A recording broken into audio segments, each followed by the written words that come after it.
Hello everyone, അപ്പോൾ നമ്മളിന്ന് പുതിയൊരു ഡ്രോയിങ് ആയിട്ടാണ് വന്നിരിക്കുന്നത്. ഇന്ന് നമ്മളൊരു ആനിമലിനെയാണ് കേട്ടോ വരയ്ക്കുന്നത്. ഇത് എന്ത് ആനിമലാണെന്നോ ഇതിൻ്റെ പേരെന്താണെന്നോ ഒന്നും എനിക്കറിയില്ല. നിങ്ങൾക്കിത് എന്തായിട്ട് തോന്നുന്നു എന്നൊന്ന് കമൻറ്റ് ചെയ്യാം. അപ്പോൾ നല്ല ക്യൂട്ടായിട്ട് തോന്നി, അതുകൊണ്ടാണ് ഇത് വരച്ചത്.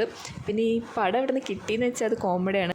നമ്മൾ ക്ലാസ്സിൽ ബോറടിച്ചിരുന്നപ്പോൾ അപ്പുറത്ത് ഇരുന്ന കുട്ടീൻ്റെ ബുക്കിൻ്റെ കവർ പേജിൽ ഉണ്ടായിരുന്നൊരു പിക്ചറാണിത്. അപ്പോൾ ഞാനിത് എങ്ങനെയാണോ വരയ്ക്കുന്നത് അങ്ങനെ തന്നെയാണ് അതിൻ്റെ കവർ പേജിൽ ഉണ്ടായിരുന്നത്. ഒരേ ഒരു ഡിഫറൻസ് എന്താണെന്ന് വെച്ചാൽ കളേർഡ് പിക്ചറായിരുന്നു കവർ പേജിൽ ഉണ്ടായിരുന്നത്. ഞാനിപ്പോൾ ഇത് ബ്ലാക്ക് ആൻഡ് വൈറ്റ് ആണ് വരയ്ക്കുന്നത്. അപ്പോൾ ഈ പാറ്റേൺസും ഒന്നും ഞാൻ കയ്യിൽ നിന്നിടുന്നതല്ല, എല്ലാം ആ പിക്ചറിൽ ഉണ്ടായിരുന്നതാണ്.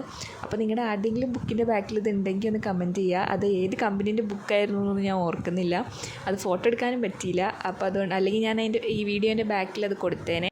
ഇത് വരയ്ക്കാൻ ഭയങ്കര എളുപ്പമാണ്. ജസ്റ്റ് കുറച്ച് പാറ്റേൺസ് മാത്രമേ ഉള്ളൂ. ഇതെന്ത് ടൈപ്പ് ആർട്ടാണെന്നൊന്നും എനിക്കറിയില്ല.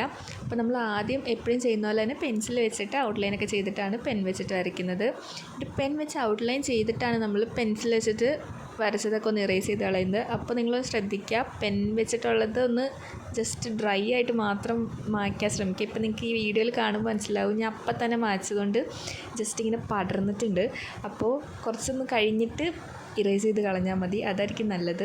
പിന്നെ കുറച്ച് ഷെയ്ഡിങ്സ് ഒക്കെ കൊടുക്കുക. നിങ്ങൾക്ക് ഇഷ്ടമുള്ള പോലെയൊക്കെ ഷെയ്ഡ് ചെയ്തെടുക്കാം, നല്ല രസമായിട്ട് വരും. പിന്നെ ഞാൻ കുറച്ച് ഔട്ട്ലൈനൊക്കെ കൊടുക്കുന്നുണ്ട്. അപ്പോൾ ഇഷ്ടമായി കഴിഞ്ഞാൽ ലൈക്ക് ചെയ്യുക. അടുത്ത വീഡിയോ ആയിട്ട് കാണുന്നത്. Bye bye.